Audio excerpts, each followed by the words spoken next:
Hi, my name is Chantal Rossignol, and I'm a coordinator at CERIEC, which is the Center for Intersectoral Studies and Research on the Circular Economy. I'm speaking to you from Quebec's Eastern Townships, and while a bucolic setting, I will warn you that the internet connection is not high performing. I will start off by sharing a bit of my personal background, because we're humans, and it provides some context to what I'll be talking about this evening.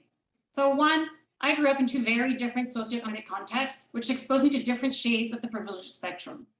Two, before embarking on the circular economy journey, I studied and worked in the field of environmental science, which exposed me to a variety of social and biophysical sciences.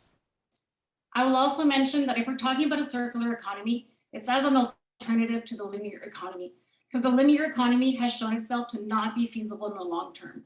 One simple example of this is that we're extracting resources at a faster rate than what the planet can replenish. So while the circular economy presents opportunities, it has emerged as a necessity to change the course.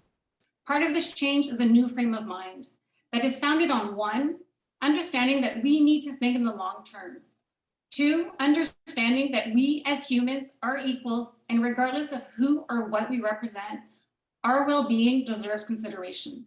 And we need to think outside of ourselves and include our neighbors.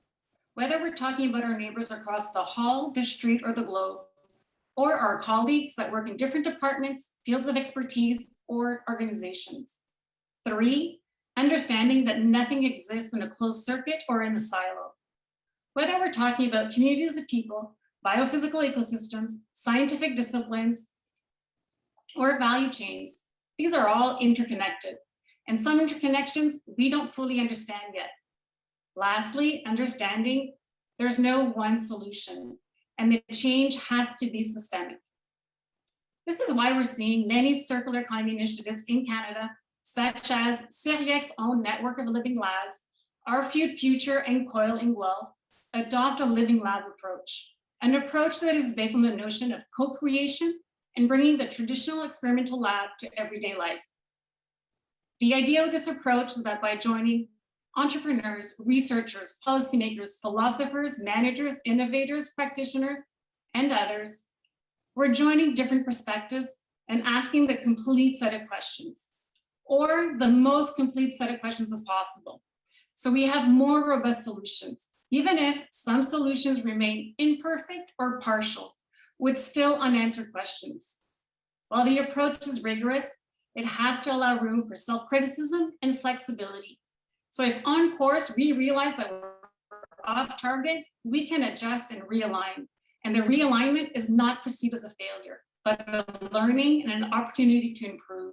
And success becomes about truly getting closer to the desired goal, and not necessarily about doing exactly as what was initially planned.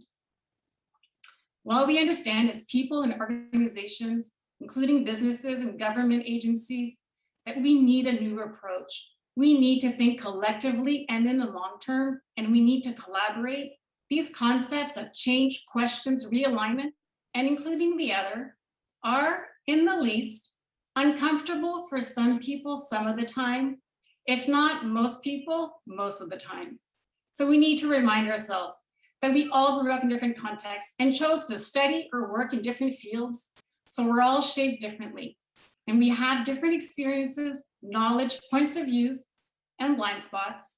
And this is why we need to come together, collaborate, challenge, and question others and ourselves to make sure that we're on the best course to getting us closer to the desired goal. We also need to remind ourselves that while it's important to understand and be curious, we need to push to achieve change. Because while change is hard, change is needed, and it's needed right now. So to recap, we're seeing circular economy initiatives in Canada and elsewhere that are about bringing different people together, asking questions from different angles, and coming up with solutions to be tested and implemented. Solutions that will have different levels of success, solutions that will lead to new knowledge, knowledge that should be shared for the benefit of everyone in Canada and globally, and solutions that will also invariably lead to new questions. Ultimately, we need to be rigorous about making sure that our true target remains the desired goal and not become vested in a particular opportunity, solution, or product. So we need to constantly remind ourselves, collectively and individually, Is this really bringing us closer to the goal of a resilient economy that's respectful of our planet, its capacities, and the people who inhabit it? And if it is, great.